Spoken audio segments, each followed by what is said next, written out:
직장 생활에도 이런 룰을 정리한 책이 있다. 그게 취업 규칙이다. 많은 분들이 안 읽고 계십니다. 그래서 사실은 문제인데요. 심지어는 내 권리 전반이 그냥 날아가게 될 수 있는 문제이기 때문에 굉장히 중요한 부분입니다.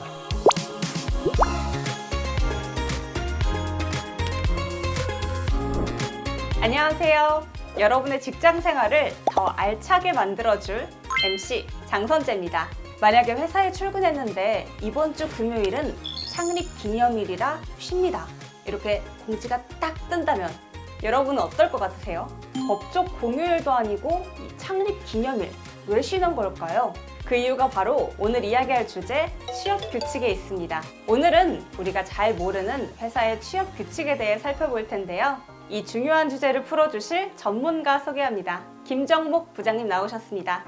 안녕하세요. 네, 반갑습니다. 한국노총 김정목 부장입니다. 오늘 다루는 주제는 사실 나한테 직접적인 영향을 미치는 회사의 모든 규칙이다 이렇게 파악할 수가 있겠는데요. 취업 규칙을 모르면 내 휴가나 혹은 내 연봉 그리고 심지어는 내 권리 전반이 그냥 날아가게 될 수 있는 문제이기 때문에 굉장히 중요한 부분입니다. 사실 저는 이 단어를 오늘 처음 들어보거든요. 저 같은 사람이 쉽게 이해할 수 있도록 오늘도 잘 부탁드립니다. 먼저 키워드로 취업 규칙에 대해 파헤쳐 볼 텐데요. 목 부장님이 준비하신 키워드 룰북입니다. 룰북 하니까 저는 또 룩북이 생각나는데요. 정확히 어떤 의미로 이 키워드를 고르셨는지 궁금합니다. 생각하신 것과 비슷합니다. 이 패션뿐만 아니라 뭐 게임이라든가 최근에는 뭐 SNS에서도 우리가 따져야 될 규칙, 뭐 톤 앤 매너 이런 것들이 있잖아요. 그래서 직장 생활에도 이런 룰을 정리한 책이 있다. 그게 취업 규칙이다. 이렇게 이해하시면 좋을 것 같습니다. 그러니까 이 회사에서 룰을 정리한 게 취업 규칙이고 그래서 룰북이라고 표현하신 거네요. 네, 맞습니다.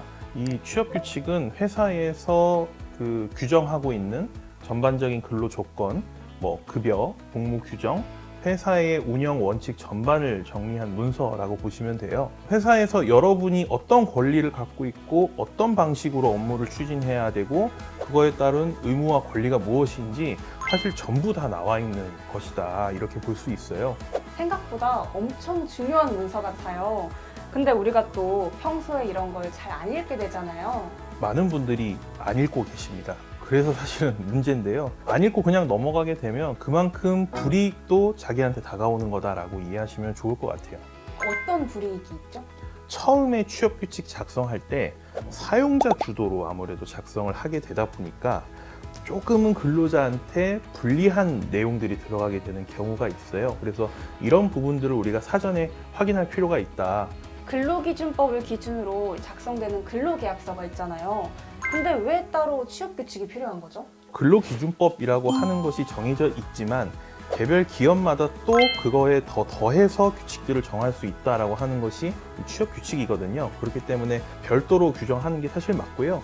쉽게 얘기하자면 근로기준법은 최소 기준, 취업규칙은 조금 더 그거보다 상위의 기준이다. 그럼 취업규칙이 만약에 법보다 더 불리하게 작성되면 어떻게 되죠? 취업규칙이 근로기준법에 위배되는 내용으로 작성되어 있다라고 하면 해당 조항은 무효가 됩니다. 자, 그러면 여기서 간단하게 질문 하나 드릴게요. 취업규칙은 근로계약서랑 같은 것이다, 아니다. 둘 중에 뭐가 정답일까요? 취업규칙은 회사 전체 규칙을, 그리고 근로계약서는 개별 근로자 조건을 정한 거니까 다르다고 생각합니다. 네, 맞습니다. 제가 설명을 잘해드리기도 했고 굉장히 공부를 많이 하신 티가 나네요. 취업규칙 관련된 좀 알아두면 좋을 내용들을 제가 좀 따로 또 뽑아놨거든요. 이 부분에 대해서 OX 퀴즈로 한번 확인해 보도록 할게요. 취업규칙은 모든 회사에서 반드시 작성해야 한다. O일까요? X일까요? 회사라면 당연히 취업규칙이 있어야 될 것 같아요. 그래서 제 선택은 O입니다. 굉장히 고민을 많이 하셨는데 정답은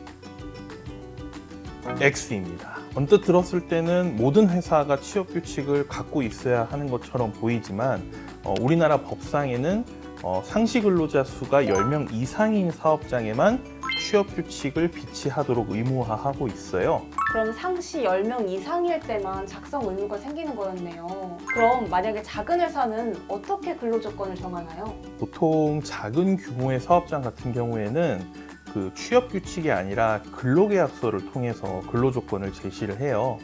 다만 취업 규칙이라고 하는 게 없을 뿐이지 기본적으로 모든 직원들한테 어느 정도의 규칙은 갖고 적용은 해야 된다라고 하는 거는 사실 사용자분들도 알고 계셔야 하는 사항입니다. 네, 이해가 딱 됐습니다. 그럼 다음 문제 주시죠. 두 번째 문제입니다. 취업 규칙은 사용자 독단으로 근로자에게 불리하게 변경할 수 있다. 맞으면 O, 틀리면 X. 에이, 이건 당연히 X죠. 불리하게 바꾸는 건 무조건 동의가 필요할 것 같아요. 근데 구체적으로 어떻게 동의를 받아야 하나요? 동의하지 않으면 또 어떤 문제가 있나요? 취업 규칙이 기본적으로 근로자에게 만약에 불리하게 변경하려고 한다라고 한다면 근로기준법에 의해서 근로자 과반수의 동의를 반드시 받아야 합니다. 이 과정이 없는 경우 이 변경된 취업 규칙은 효력이 없다라고 얘기를 할 수가 있어요.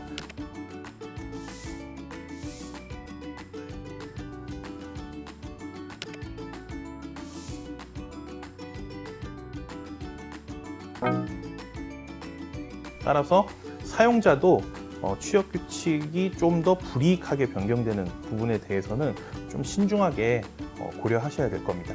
근로자도 알아야 하지만 또 사용자가 꼭 지켜야 할 부분이네요. 마지막 문제 드리도록 하겠습니다.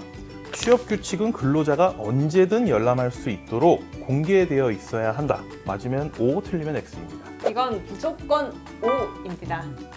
취업 규칙을 볼 수 있어야지 또 내 권리도 확인할 수 있잖아요. 맞습니다. 그 취업 규칙은 기본적으로 모든 종사자들이 언제 어디서나 자유롭게 열람할 수 있도록 비치해 놓는 것이 원칙입니다. 기본적으로 사무실 내에 좀 공개되어 있는 공간에 비치를 해 놓는다든가, 그리고 요즘에는 워낙 전산망이 잘 돼 있어서 사내 전산망에 파일 하나 업로드 해 놓으면 그걸로 다 인정이 되거든요. 그렇기 때문에 이런 방식으로 근로자가 언제든지 볼 수 있도록 게시하는 것이 굉장히 중요하다라고 할 수 있겠습니다. 네, 오늘 이렇게 퀴즈 풀면서 취업 규칙의 중요성 다시 한번 알아보고 갑니다. 이제 현장에서 실제로 벌어지는 사례를 통해 더 생생하게 알아보는 현장 체크 시간입니다. 취업 규칙 때문에 문제가 생기는 경우에 대해 살펴볼 텐데요.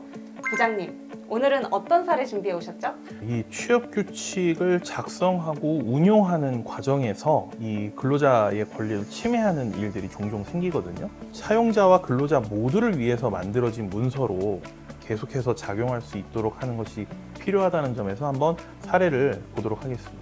K기관에서 일하는 L씨는 가족여행을 가려고 연차를 계획적으로 사용하려고 했습니다. 그런데 기관에서 올해 연차는 10월 1일과 2일에 전 직원이 무조건 쓰세요 라고 통보를 했습니다. L씨가 항의를 하자 기관에서는 우리 취업 규칙에 다 있어요. 전 직원이 같은 날 연차 쓰는 거니까 문제될 게 없습니다 라고 답변했다고 합니다. 또 어떻게 쉬는 날을 일괄적으로 정하죠? 취업 규칙이 명시되어 있다고 하니까 나만 안 쉴 수도 없고, 그럼 이 사례는 그냥 따를 수밖에 없는 건가요? 절대 아닙니다.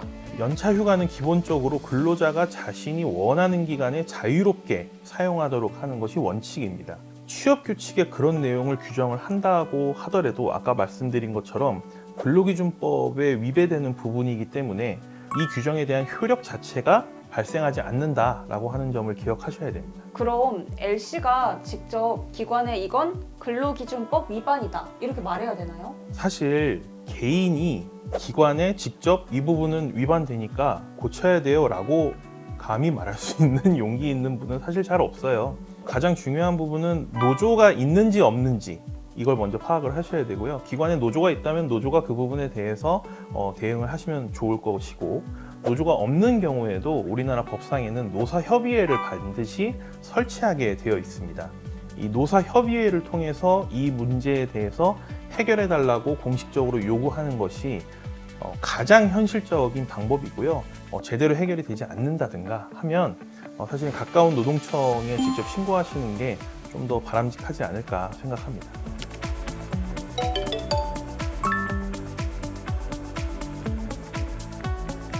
제가 알고 있던 것보다 더 도움받을 곳이 생각보다 많은 것 같아요. 자, 오늘 배운 내용을 한 줄로 정리해보는 시간입니다. 저는 5글자로 표현할 수 있을 것 같아요. 확인 후 대응. 취업 규칙을 꼼꼼히 확인하고 또 문제를 발견하면 바로 대응해야겠어요. 부장님, 마지막으로 오늘 주제에 관한 한 줄 평 부탁드릴게요. 규칙은 좀 지킵시다 라는 점을 꼭 말씀드리고 싶습니다. 사실 현장에서는 이 취업 규칙을 회사, 사용자 측, 그리고 인사 담당하시는 분들이 거의 다 정하고 있습니다. 그래서 가끔 근로자한테 불리한 내용이 다소 섞여 들어가는 경우가 있어요. 취업 규칙이 내 권리를 침해하고 있지는 않은지 꼭 확인하셨으면 좋겠다라는 건 말씀드리고요.